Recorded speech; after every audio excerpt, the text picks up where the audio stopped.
What up, what up, what up? Y'all know what it is. It's your boy Big Boosie, man. I'm back. Street Knowledge Podcast. Once again. Y'all know we come with the serious information. Got something real informative for y'all. We're gonna take it, to another level. Outside the box a little bit, but it's still informative information. I got a specialist. She's coming in and gonna give y'all a few jewels on a little bit of sex therapy that's needed out there. This type of therapy help keep couples together. From what I'm hearing, it teach them about trust or trusting each other in a relationship. So it's something real serious. And then after that, I'm gonna give y'all my Dame Dash story. How me and Dame Dash met, and we was the first to have a R&B artist from North Carolina signed with Rockefeller Records. And I had him working with Kanye West, Beanie Siegel, the first to go up on Rap City in the Basement with Tigger. So I'm gonna give y'all a lot of information, man. So y'all stay tuned. Jax, let's go.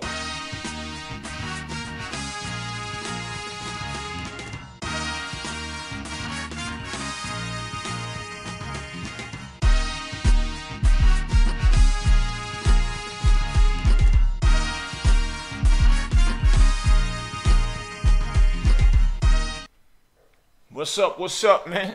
I'm back, man. I'm having fun with this thing here, man. I want to shout out to all my people that's been out there supporting us, everybody that's been going on up there subscribing, and all the donations, man.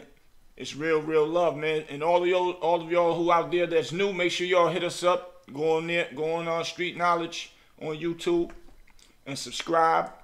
And drop a little cash app. No amount is a big amount or too big or whatever. It doesn't matter. 25 cents, like I always say. Anything to help us bring y'all good informative information and have a great show. So now, like I told you, I got something different. We're gonna go to the left a little bit, and I got a young lady on the line, man, that has a lot of knowledge of BDSM. I'm sure a lot of y'all done heard about that out there. And if so, make sure y'all comment on it, man. Miss Q, what's up? Yeah, holler at the people for us. What's going on? Nothing much, nothing much. Nothing much. Okay, so we're gonna get to the point. Explain to them who you are and what you're going to school for and what what you're doing. That's gonna help people out there in America. Or across the world, actually. Okay, so my Instagram name is Miss Cutie to You. I am going to school to get my degree in sex therapy. I am currently about halfway through with that degree. Right. Yeah. So, and I'm actively involved in BDSM. Actively involved in BDSM. Okay, explain to them what BDSM is. Let the world know what that is for those who don't know. BDSM is things that couples, and sometimes you don't even have to be in a couple relationship to be in BDSM.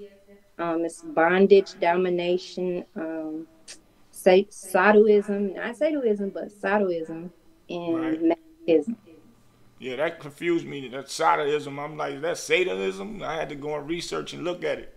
Okay, no. So, all right. So, how did that strike your interest? It struck my interest because I was like, really, when I actually got into it, it was more or less I was really interested in my dom, and my dom is my dominant, the person who dominates me or who I trust enough to actually be able to do different things with. So it was more like I was interested in that person, and it was like, for some reason, I was more open to doing things with this person that I wouldn't be open with anybody else. So it was more or less that connection, that vibe, or whatever with that person. Right. I learned a lot of things like about myself, like how people be like, "Oh, I would never do that," or all that kind of stuff. No, that was all out of the window once I started doing that. So. Right, really. So I know I seen the movie. What was it? 50 Shades of Black or 50 Shades of Grey or something. That kind of is what that was about, right? Yes, in actuality, some people actually call me Black Anna because I actually, yeah. I've actually put on a show with my dom, actually like doing like a demonstration of BDMS. Right. Well, BDSM. BDSM, right. Yeah. So what you actually learning in your sex therapy class? And Um, what will you do later on down the road with that? I'm learning the different ways we use to actually pull like information out of people, because like some people will come to like therapy and they'll be closed off, don't want to discuss different things and different stuff like that. Find Right. out ways to actually, not forcefully pull information out of somebody, but gain information. Like somebody in the relationship might be interested in doing something, but they don't know how to come to their partner with saying, "Hey, I want to try this," and different stuff of that nature. So, Right. try to find a way to get this information out of this partner, and this other partner tells what they're interested in, and then you come to a common denominator of, hey, we're going to start off here, and give them ideas of how to incorporate it into their relationship. Okay. So basically, you're gonna be saving relationships out there. That's part of your job. I hope to. I hope to. So how long did this course take for you to actually complete it? The 2 years, but it depends on how many classes you take at any given time and different things of that nature. 2 years? Yes. Wow. That's a lot. That's a lot of learning about the body and the sex and it's kind of, you sort of say, a mental thing too. Like you teach people about the how I want to say it. If they don't understand like the facts of each other, their other half partner, you try to come to a common ground to show them where they might be going wrong at, like a mediator, basically. Yeah, sort of, kind of like somebody in the relationship might want to create a sex dungeon or whatever, and then you got to slowly, gradually try to get the other person interested into it, like saying, okay, maybe you can add like different attachments to your bed to slowly get to that point of building a Right. whole dungeon like that. Right. So basically, now you telling me that you are the one that's being dominated. At the Are moment, you I'm looking? that's being dominated. Are you? Huh? I said at the moment, I'm the one that's being dominated. So later on, you would want to be the one dominating your partner. No, my partner is not really interested in being dominated, but Right. is a term called switch, which is a person that is dominated, but they can switch off and be the actual dominant one. Right. Um, you can have a different partner and be a dominant one, whether it's a guy or a girl, but it's just pretty much up to the person and what they're interested in as far as what they're interested in dominating. So me looking at it, it looked like it's a lot of pain. Is it pain or is it I, pleasure? I wouldn't say What? it's pain. It's really receiving it, because the person receiving it can like a lot of pain, and their dom can actually not mind giving as much pain as they want to. So it's basically all on the person that's receiving it, how much Right. pain they would receive. If you somebody want to be dominated but you don't like pain for real, it's they have a bunch of different like toys and stuff that makes it sensitive, but it's not like painful. So you Right. have different ways of being dominated. It doesn't have to necessarily be painful. So during the process, I was researching earlier too. There's like a code word that y'all would use if there's too much pain. So the one that's being dominant would know to slack up a little bit. Yeah, like so you couldn't create in y'all agreement some kind of code word. It could be a code word to say stop. It could be a code word to be like add more. It could be just like all on what you guys desire. So like somebody can say like one thing is going to mean a you can add a little more, and then you got another where they'll be like, hey, if I say this, that means cut it off or stop what you're doing at that time type Right. Especially if you handcuffed or something. You thing. gonna yeah, yeah, That's where that definitely got trust come in, because a lot of people like, ain't nobody finna hit. If you really, really trust the person, then it's not right. gonna be an issue. And then it's like you got to build up the trust, which is part of like the therapy, helping you build up the trust in that Right. person to be able to do Right. different.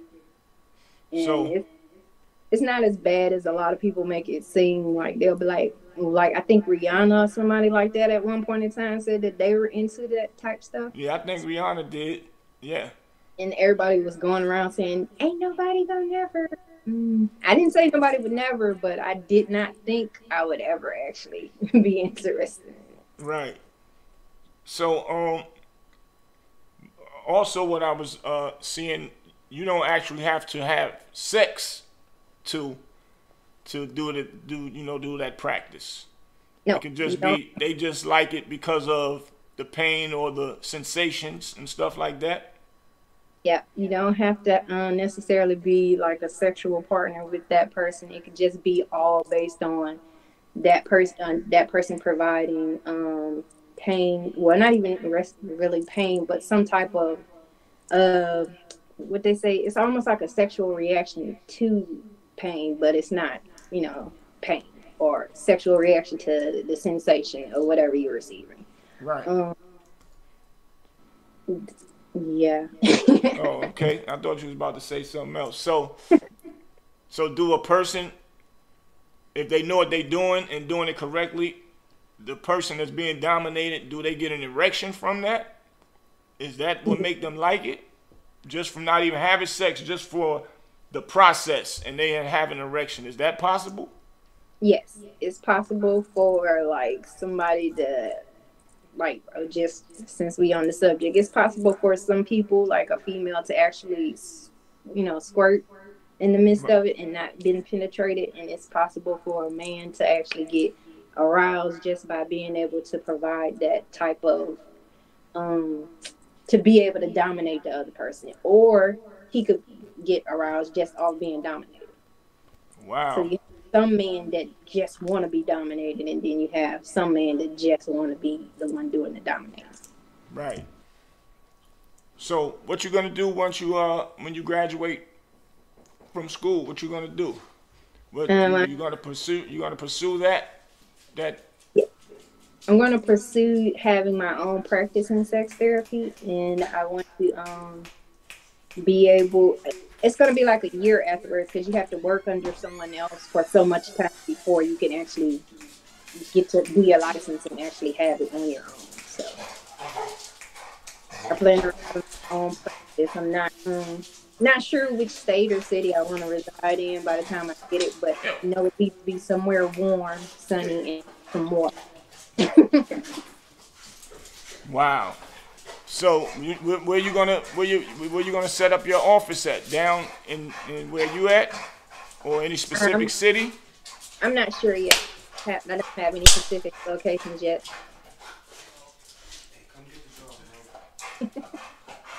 Wow. So quick question. How long have you been practicing the Dom thing?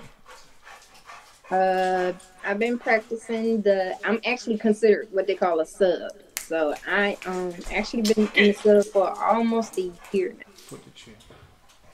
Okay. So how many type of names, code names, do they got for for the in I the have a lot Dom of game? different names. You can call your dom, sir, master. Once you get to a certain level, they don't mind what you call them. But if you're at a lower level, a beginner level, like they have certain names that they want you to call them. But your Right. dominant would determine what is. Like you can be a mistress, you can be ma'am, madam, different things of that nature. It all depends on what that dominant person wants you to call them. So it's all it's a big, or should I say a huge form of role play or role Pretty much. playing. Like somebody dressing up like a nurse and he coming as a patient, or he coming as a stripper and she want to come see this. So it's just a whole different world in that Yeah, part it's of the different world than that, but you can actually do that role play out in the open, and not too many people will actually know what's going on. Like you might have a sir somewhere and a woman just keep calling her guy sir or different stuff of that nature. You wouldn't Right. really think anything of it, but they actually doing, in some terms, doing play right there, just talking. So they also say that a lot of men that's corporate, that's of power or in power, they normally practice the dom thing because they so used to being dominant around the workspace and all that. They want to be dominated and and you know uh get the whips and the clips on their chest and all that stuff. Are you familiar with that? Yes, it is a lot of people that's in the top executive type status that do participate in that whole experience. And they're like, you have the ones that's really, what you would see at work, that's really controlling things, like actually getting controlled, and vice versa. So you Right. see all different aspects, but they pretty much keep it in the same level, the same type of group, so that they sure, nothing, no information get out. So it's not like I'm going over here and I'm partying with Joe, and Joe don't give a care. Joe just gonna go telling everybody, hey, I seen the CEO to such and such at, you know what I'm saying? So it's, Right. yeah. Wow. So it's safe to say that they just like being dominated. And then after that they back to being the powerful person that they are, huh? In, in, or in some cases, they still want to be the dominant one and go do things like that. Right. Okay. So do you still research it just Uh, so you can be a better person at being dominated, or you trying to be a better person at being the dominant one whenever you take on being the dominant one? I do still research it. I pretty much pick up off stuff that my dom actually does when we're interacting. We actually have a great type connection or whatever, and we don't just do dom where it's just between us. Like, we have actually did dom where it's like we put on.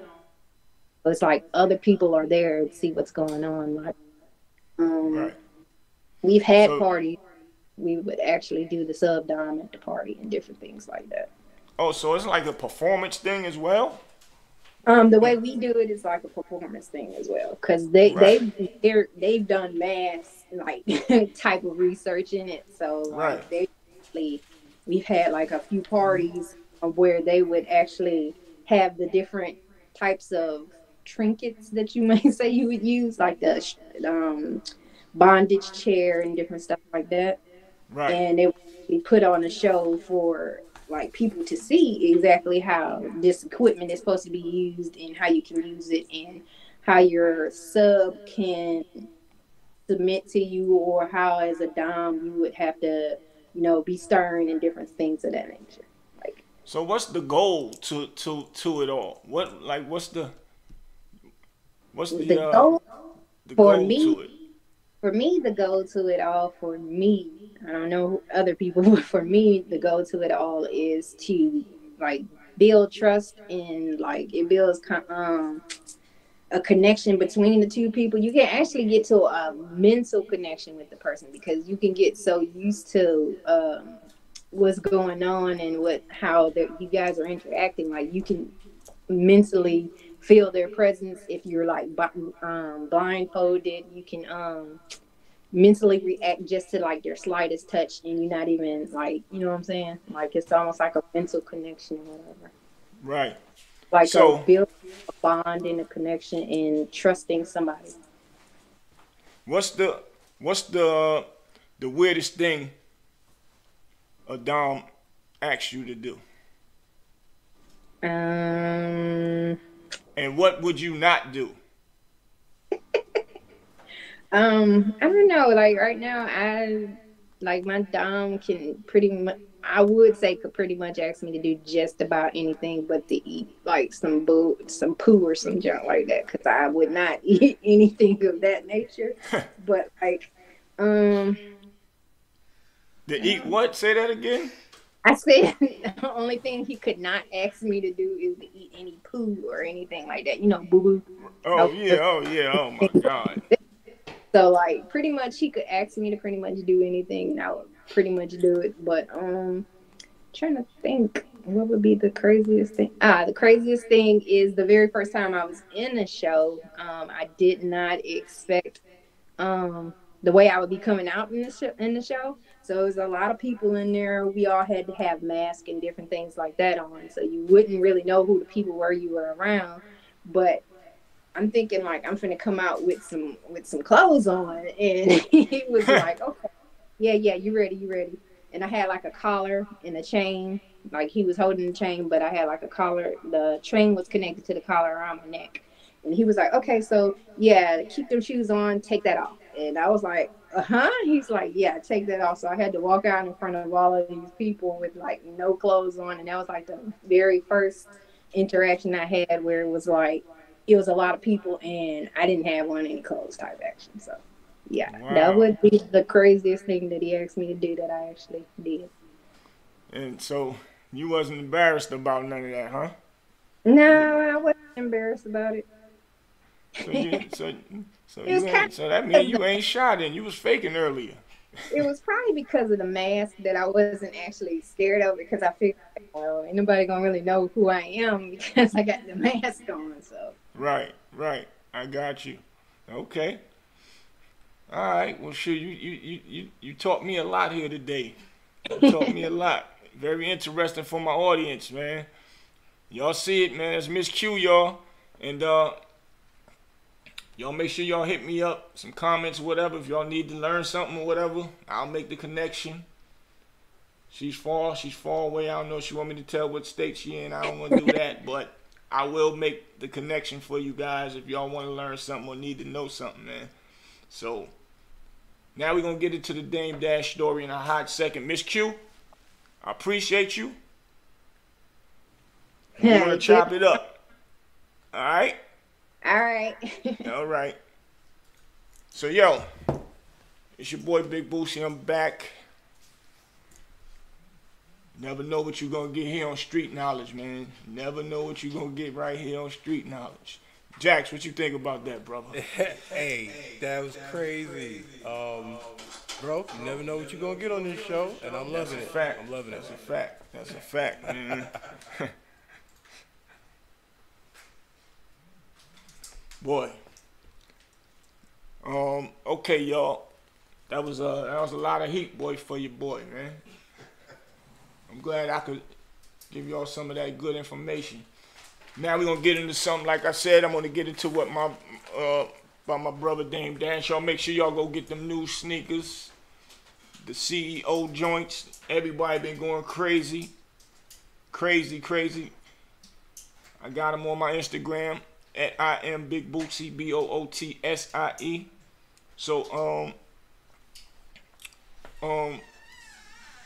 I just want to give a quick story about my brother, because you know a lot of people always wonder how me and Dame met. I'm gonna be brief with it, real quick, and you know let people know how thorough he is. Always kept it 1,000 with me and my friends that I know of. We know he harsh, he be hard on people, but he fights for what he believe in, and if he believe in you, he'll fight for that as well. But quick story. Even when it was quiet I'm gonna give y'all the story when Rockefeller was at the height of their career. That's the one I wanted to give y'all. So anyway, I found the artist down here by the name of Rick Vocals in Durham, North Carolina, at one of my homeboys' house. He had a studio set up in there, and I rolled up in there, and when I get in there, I was introduced to a guy named Rick Vocals, and he was an R&B singer. So, you know, they telling me how hot he is, you know, how his pen game is good. He know how to play instruments and sing at the same time. So I'm like, word, so let me hear something. He let me hear something, and that joint was fire. Fire. So this was a bunch of years back. So me, at the time I didn't have Dame's number, but my boy Jay Black did. So I called Jay Black up. I'm like, yo, dog, I just met an R&B cat that's hot as hell, write his own stuff, play his own instrument, make his own beats, everything. So long story short, me and Black get together. Black comes to Durham, meet me in Durham. I introduce Black to the artist. Black listen to him sing live, and after when we left from where we was at with the artist, we got in the car and I started letting him hear the music that he got. Join us. He was going crazy, so I'm telling him, yo, we gotta go take this to Dame. We gotta take this to Dame.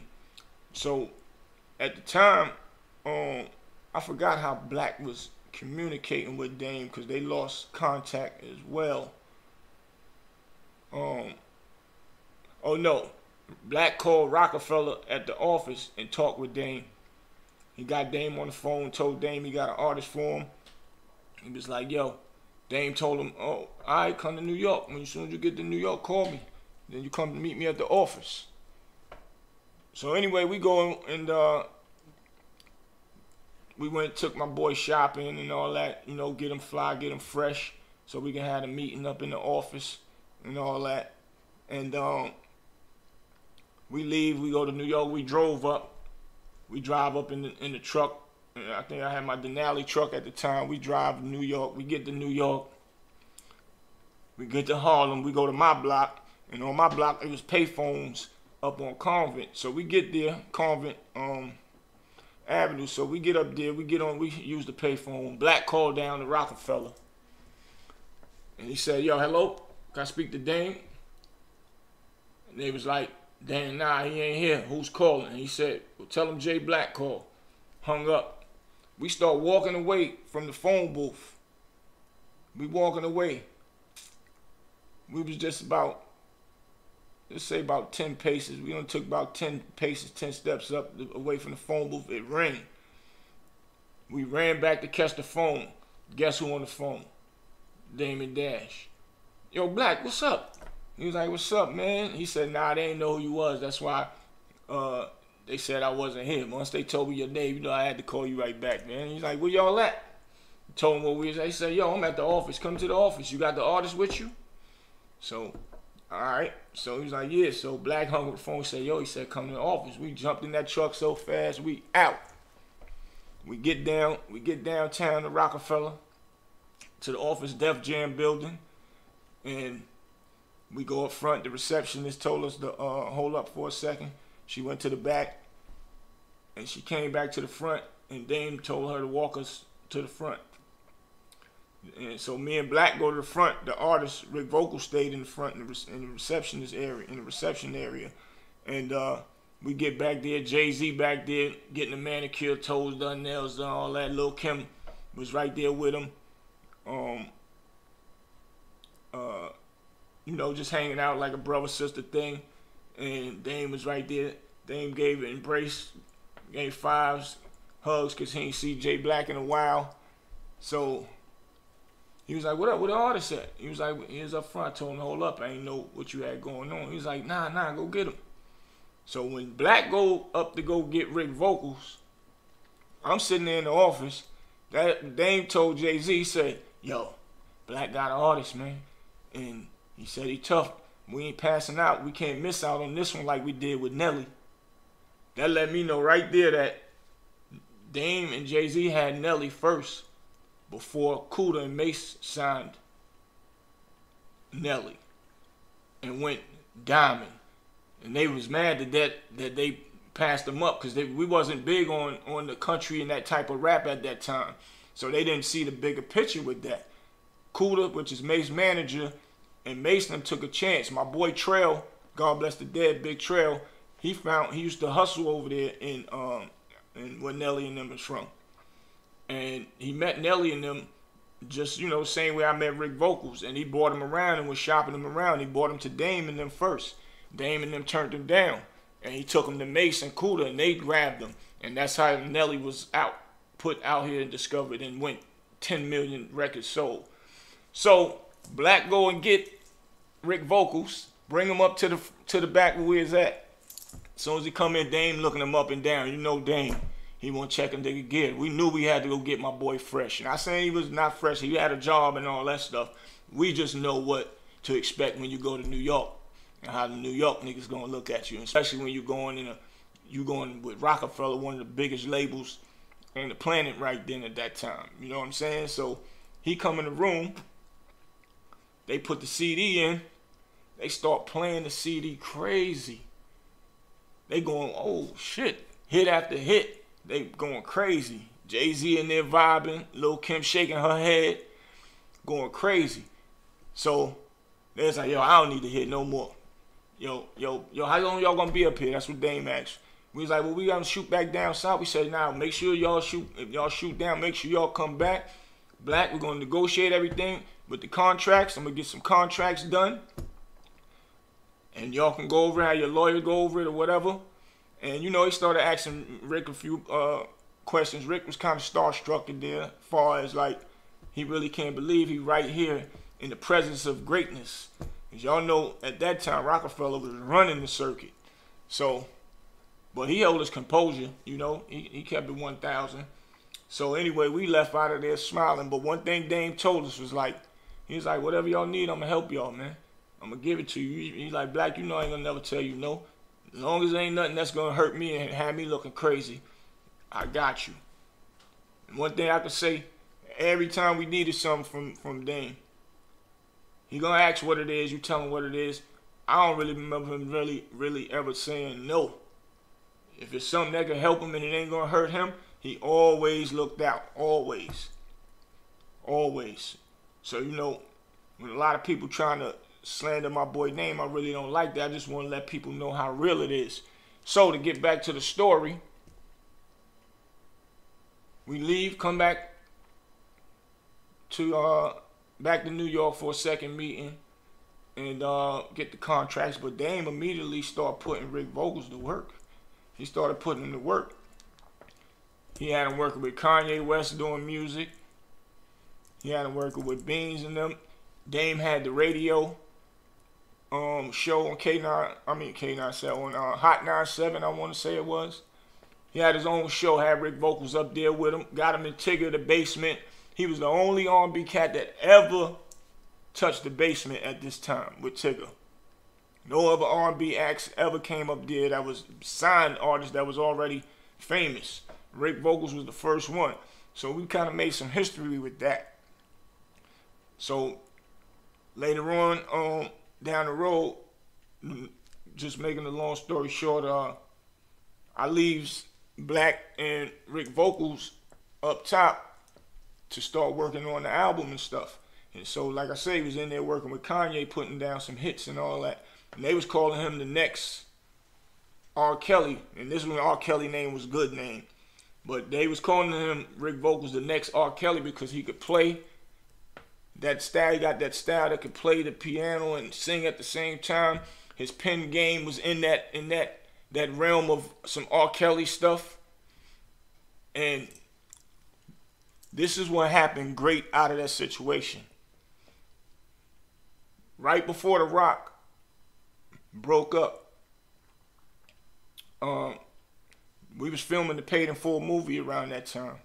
No, actually, the Paid in Full movie was done. They was in the editing process, so that was, everybody was sitting around waiting for that. Dame kept listening to one of Rick Vocals' songs called Ghost. It's called Ghost. It's on the YouTube channel. It's on YouTube. Y'all can check it out. On our channel. Yeah, and matter of fact, it's on Street Knowledge. Yes, it's on my channel, man. It's on our channel, baby. That's right. So what happened was Dame was listening to, kept going through Rick Vocals CD, and he stopped at the song Ghost. Every time it go off, he play it back again. So I wasn't up there. Black walked in the office, and he was in there vibing out. And God bless her, Aaliyah had passed away at the time. And Dame was like in a little dark space at the time. And he was sitting in the office, and he kept listening to that record. And Black, he told Black, yo, man, this record right here is powerful. Black had walked in the office when he was back there by himself. He said, yo, man, this record is powerful, man. This keep reminding me of Aaliyah. Like, wow. Black told him, he said, well, why don't you let's go ahead and just bring it to life? Let's put it out there. Dame was like, you know something? You absolutely right. And guess what? Dame had the first song dedicated to Aaliyah through my artist Rick Vocals, me and J Black artist Rick Vocals. It was the song Ghost. It was the concept was like the Whoopi Goldberg movie Ghost. Every person Dame see Aaliyah, he see Aaliyah through these people. It's inside, that's in the video. And Rick Vocals got his first video, a $300,000 video. We shot it in Yonkers. And it ended up on the Paid in Full soundtrack. So if y'all ever get the Paid in Full soundtrack and y'all hear Ghost up there, that's how that record got on the Paid in Full soundtrack. And the video, and it was dedicated to Aaliyah. The video, the whole song dedicated to Aaliyah. Video, Dame all in there, looking everybody that he's seen, like I said, reminded him of Aaliyah. And I want y'all to go and check that out. It's actually on our Street Knowledge YouTube page. And y'all let me know what y'all think. Send me some comments down low about that. But Dame definitely sent out his love for Aaliyah at that time to show the world. But y'all get ready. I got some more things to talk about. I'm gonna bring J Black up here. We're gonna do some homeboy talk, because J Black is one of the people that was really outside back in the days with the Rich Porter situation. And he was Rich Porter lieutenant, the one that did everything for Rich Porter. You got to see him before you see Rich Porter. That was his big brother, his everything. And this is just a teaching, because I know everybody got their Rich Porter stories, but Black was his official lieutenant that never spoke out about this in years, and he about to speak out about it now. And the reason why is because we just want y'all to understand what we was doing back then, once again, all the way up to now. Now Black owns his own modular home moving company. Move your modular homes and place them on your land. And he signed with one of the biggest contracts in North Carolina. Turned that negative into a positive. So y'all get ready. That's coming soon, man. I'm about to be out. Things to do. Jax, my boy Q Lover, Street Knowledge Podcast. Make sure y'all subscribe. Hit that like button. Drop us a nice cash app, man, so we can keep this content rolling for y'all, man. Your boy Big Boosie, I'm gone.